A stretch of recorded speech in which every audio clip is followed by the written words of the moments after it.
For appearance in the West Side Court this morning, the defendants, 13 in all, were brought before Judge Callahan and given suspended sentences for manufacturing fireworks without a permit. Yeah, kept me in the same cell as the stripteaser from a burlesque show. I was in the cell with Mr. Kirby.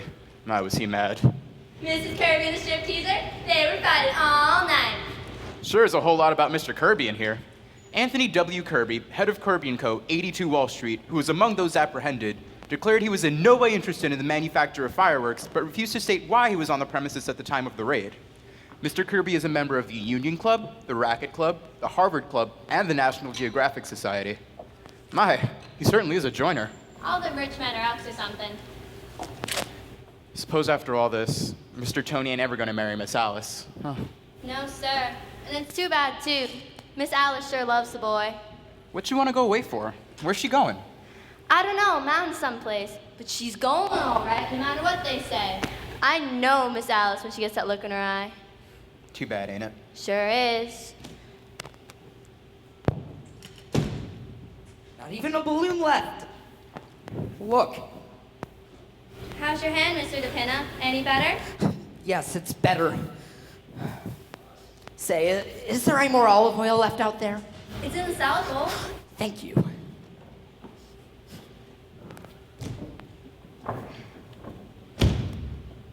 Well, she's going. Nothing anybody said could change her. She ain't gonna stay away long, is she, Mrs. Sycamore? I don't know, Reba. She won't say. My, certainly is gonna be lonesome here without her. How do you feel, Mrs. Sycamore? I'm all right, Donald. Just kind of upset. Maybe if I do some work, I'll feel better. Well, then I won't bother you, Mrs. Sycamore. Well, she's going, Penny. Yes! Oh, Penny. I can't help it, Paul. Somehow I feel it's our fault. It's mine more than yours. I mean, all this time I've just been going along, just enjoying myself when maybe I should have been thinking more about Alice. Don't say that, Paul. You've been a wonderful father and husband, too. No, I haven't. I mean, maybe if I had gone and been an architect or an engineer or I don't know. Something Alice could have been proud of. I was thinking about that all last night, looking at Mr. Kirby and all. But we've been so happy, Paul. Well, yes, but maybe that's not enough. I mean, I used to think it was, but I just don't know anymore. What time is she going? Pretty soon. Train leaves 7:30. Oh, if only she could see Tony. Maybe he could persuade her to But stay. she won't talk to him, and he's been trying all day. Well, where is he now? I don't know. Probably walking around the block again. But anyhow, she won't see him. Oh, maybe he could stop her just as she's leaving. But it won't help, Penny. She won't even talk to him. No, I don't suppose so. Well, Grandpa? Now, Hetty, let the girl alone. But Grandpa! Suppose she goes to the Adirondacks. She'll be back. You can take just so much Adirondacks. Then you come home. But it's all so terrible, Grandpa. In a way. But it has its bright side, too. How so? Well, Mr. Kirby getting into the patrol wagon, for one thing. And the expression on his face when he and Donald had to take a bath together. I'll never forget that if I live to be 100. And I warn you people, I intend to, if I can have things like that going on. It was even worse with Mrs. Kirby. When the matron stripped her, there was a burlesque dancer there, and she kept singing a strip song while Mrs. Kirby undressed. I'll bet Bar Harbor's going to seem pretty dull to the Kirbys this summer. Need any help, Alice? Thanks, Grandpa. I'm just gonna press these. Alice, Now, dear! Hetty. I'll bring the big bag up when you're down when you're ready, Alice. Thanks, Dad. Would you like some candy to take along for the road, Alice? No, thanks. Really, Alice, you'd be just alone here as you could in the mountains.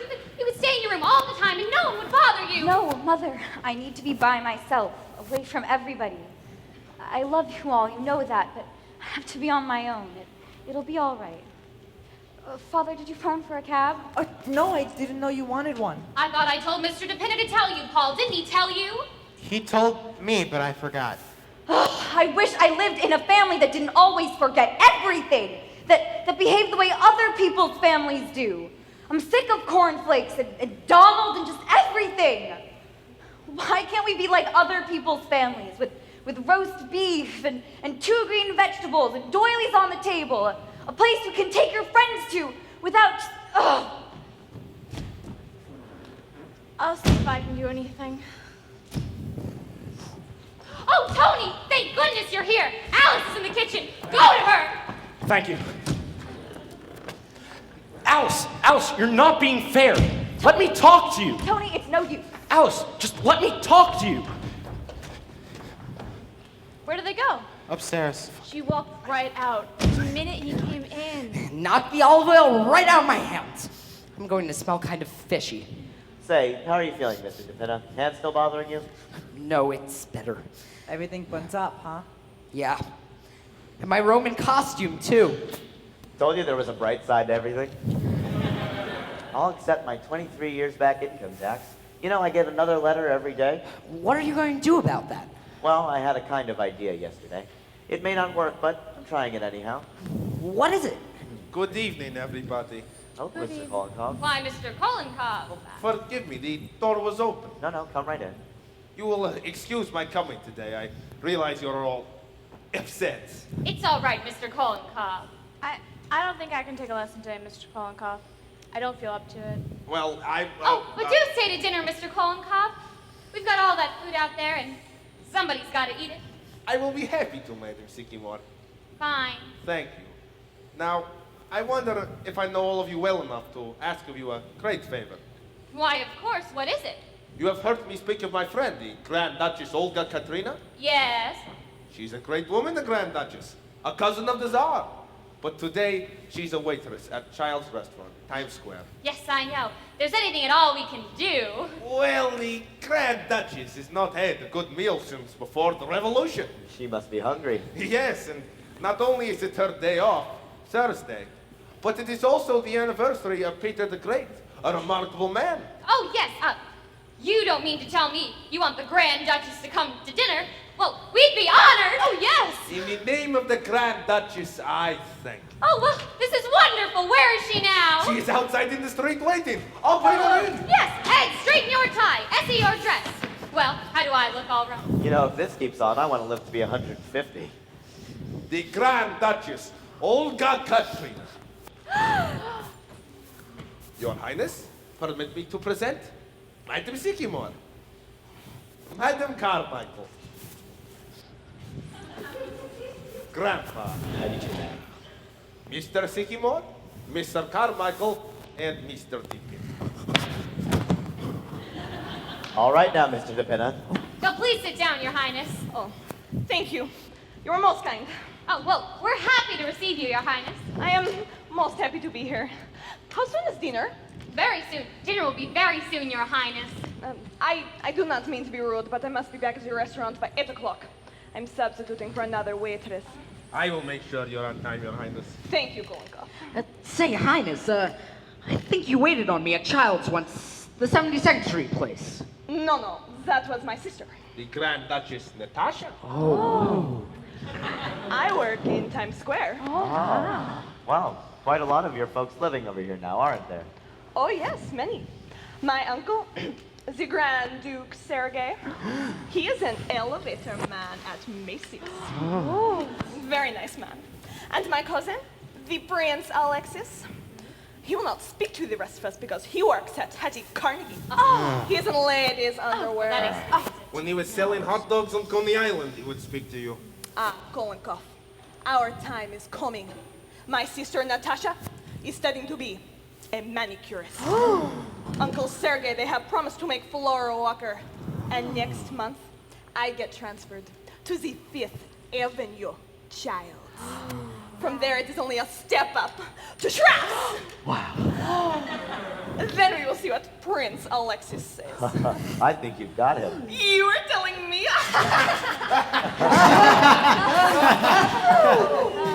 Yeah. Good one. Your Highness, did you know the Tsar? Personally, I mean. Of course. He was my cousin. It was terrible what happened, but perhaps it was for the best. Where could he get a job now? Pravda, that is true. And poor relations are poor relations. It is the same in every family. My cousin, the King of Sweden, he was very nice to us for about 10 years. Every now and then he would send a money order, but then he said, I just cannot go on. I'm not doing so well myself. I do not blame him. No, of course not. Would you excuse me for just a moment? Say, Highness, if you don't mind me asking, is it true what they say about Rasputin? Everybody wants to know about Rasputin. And yes, my dear sir, it is true. You don't say. And how? Oh, Your Highness, we have to watch the time. Oh, yes, I must not relate. The manager does not like me. He is a communist. Well, we'll hurry it right up. Essie, why don't you go into the kitchen and see if Reba needs any help? Oh, I will help too. I'm a very good cook. But Your Highness, not on your day off. I do not mind. Where is your kitchen? Oh, it's right through here, but you're the guest of honor, Your Highness. But I love to cook. Come, Kolenkov. If they've got sour cream and potchies, I will make you some blintzes. Blintzes. Come, Pavlova. We'll show you something. All right. Say, the Duchess is all right, isn't she? Hey, Duchess, can I help? She's got a wonderful face for masks, hasn't she? She really is a wonderful woman, considering she's Grand Duchess and everything. Wonderful what some people go through, isn't it? And still keep kind of gay, too. She made me forget about everything for just a minute. I should call that cab now, I suppose. Oh, no, wait, Paul. Maybe Tony has. Ed, will you go up and bring my big bag down, please? Don't do it, Ed. Ed, please. All right, Ed, bring it down. You know, you have the stubbornest daughter in all 48 states.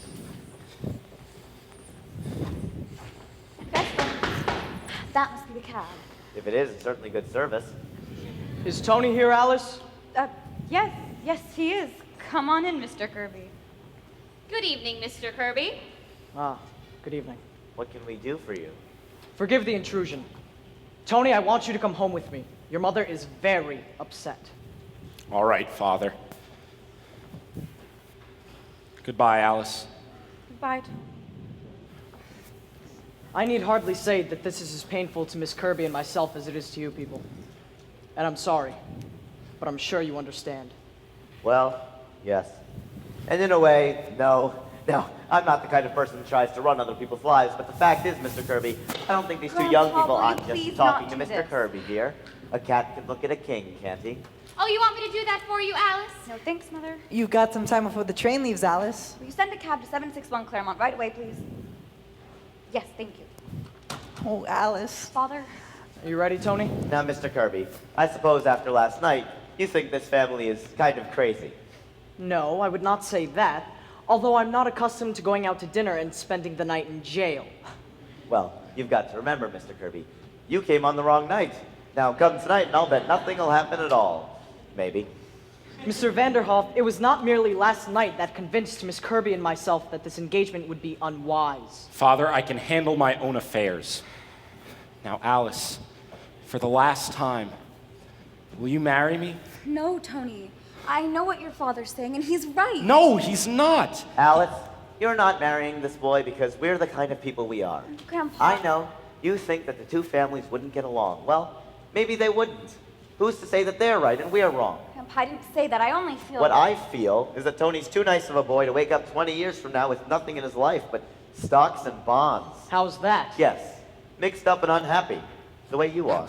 I beg your pardon? Mr. Vanderhoff, I'm a very happy man. Are you? Well, certainly I am. I don't think so. What do you think you get your indigestion from? Happiness? No, sir. You get it because you spend too much time doing things that you don't want to do. I don't do anything I don't want to do. Yes, you do. Last night you said that after a week on Wall Street, you're pretty near crazy. Why do you keep on doing it? Why, that's my business. A man can't give up on his business. Why not? You've got all the money you need. You can't take it with you. That's a very easy thing for you to say, Mr. Vanderhoff. But I've spent my entire life building up my business. And what's it got you? Same deals every day? Same mail in the mornings? Same meals at night? Same indigestion? Mr. Kirby, don't you think there ought to be something more? Where does the fun come in? You must have wanted something more when you first started out. We haven't got too much time, you know? Any of us. What do you expect me to do? Live the way you do? Well- Do nothing? I have a lot of fun. Time enough for everything. Read, talk, visit the zoo now and then, practice my darts, even have time to notice when spring comes around. Don't see anybody I don't want to. Don't have 6 hours of things I have to do before I get 1 hour to do what I like in. And I haven't had bicarbonate soda in 35 years. What's the matter with that? The matter with that? Suppose we all did that. A fine world we'd have, Mr. Vanderhoff. Everyone going to zoos. Don't be ridiculous. Who would do the work? Well, there's always people that like to work, Mr. Kirby. You can't stop them. Inventions, and they fly the ocean. And there's always people that go down to Wall Street, too. But they like it. From what I've seen of you, I don't think you're one of them. I think you're missing something. I'm not aware of missing anything. I wasn't either. Till I quit, I used to get down to that office, 9 o'clock sharp, every morning, no matter how I felt. Lay awake nights for fear I wouldn't get that contract. Used to worry about the world, too. Used to fret over whether Cleveland or Blaine would get elected president. Seemed awful important at the time, but who cares now? What I'm trying to say is, Mr. Kirby, I've had 35 years that no one can take away from me, no matter what they do to the world. See? Yes, I do see. And it's a very dangerous philosophy, Mr. Vanderhoff. Why? It's un-American. And it's exactly why I'm opposed to this marriage. I don't want Tony to come under its influence. What's the matter with it, Father? The matter with it? Why? It's downright communism, that's what's the matter with it. Well, you didn't always think so. I most certainly did. What are you talking about? Well, I'll tell you what I'm talking about. You didn't always think so because there was a time when you wanted to be a trapeze artist. Don't be an idiot, Tony. Oh, yes. I read those letters you sent to Grandpa. Do you remember those? No! How dare you read those letters? How dared you? Well, did you wear tights, Mr. Kirby? Well, certainly not. The whole thing is absurd. I was 14 years old at the time. 14? Yes. But at 18, you wanted to be a saxophone player. Tony? And at 21, you ran away from home because grandfather wanted you to go into the business. It's all down there in black and white. You didn't always think so. Well, well, well. I may have had silly notions in the past, but thank God my father knocked them out of me. I went into business and forgot about them. Oh, not altogether, Father. There's still a saxophone in the back of your clothes closet. There is? That's enough, Tony. We'll discuss this later. No. I want to talk about this now. Because I think Mr. Vanderhoff is right. Dead right. I've always hated that job, and I'm not going on with it. Oh, and I'll tell you something else. I didn't make a mistake last night. I knew it was the wrong night. I brought you here on purpose. Tony! My goodness! Because I wanted you to wake up. I wanted you to see a family as they really were. A family that loved and understood each other. You don't understand me. You've never had time. Well, I'm not going to make the same mistake that you did. I'm clearing out. Clearing out? What do you mean? I mean, I'm not going to be pushed into the business just because I'm your son. I'm getting out while I still can. But Tony, what are you going to do? I don't know. Maybe I'll be a bricklayer, but at least I'll be doing something that I want to do.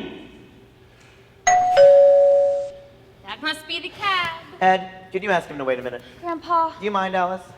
Mr. Kirby, I think that Tony is going through exactly what you and I went through when we were his age. And I think if you listen hard enough, you can hear yourself saying the exact same things to your father 25 years ago. We all did it, and we were right. How many of us would settle for what we eventually get? All those plans we make, what happens to them? It's only a handful of the lucky ones that can say they even came close. So before they clean out that closet, Mr. Kirby, I'd get in a few good hours on that saxophone.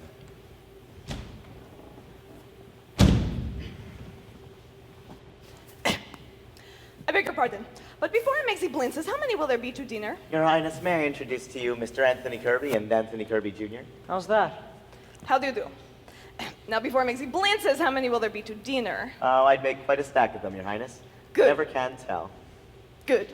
The Tsar always said to me, Olga, do not be stingy with the blintzes. Russians. Pardon me, Mr. Vanderhoff. Who did you say that was? Oh, the Grand Duchess Olga Katrina. She's making the dinner. Oh, I see.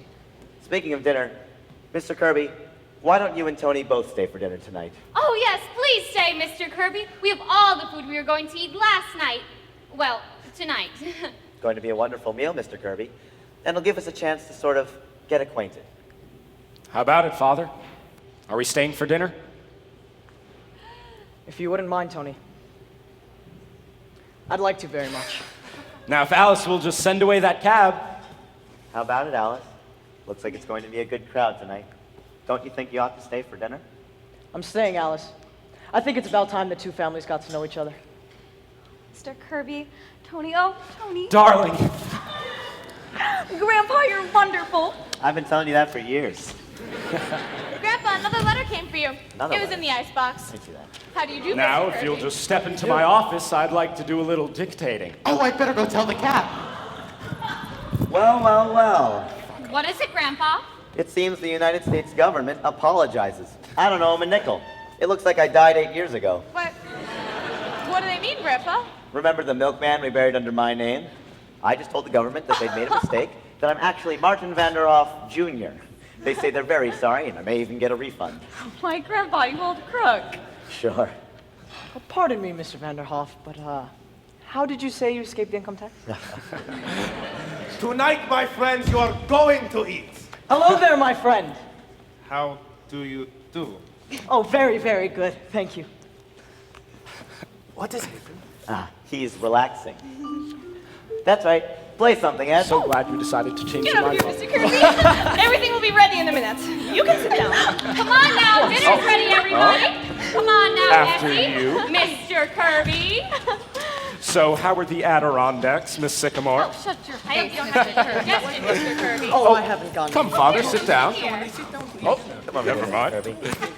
Oh, yes. So, All right, quiet, So everybody. going to Quiet.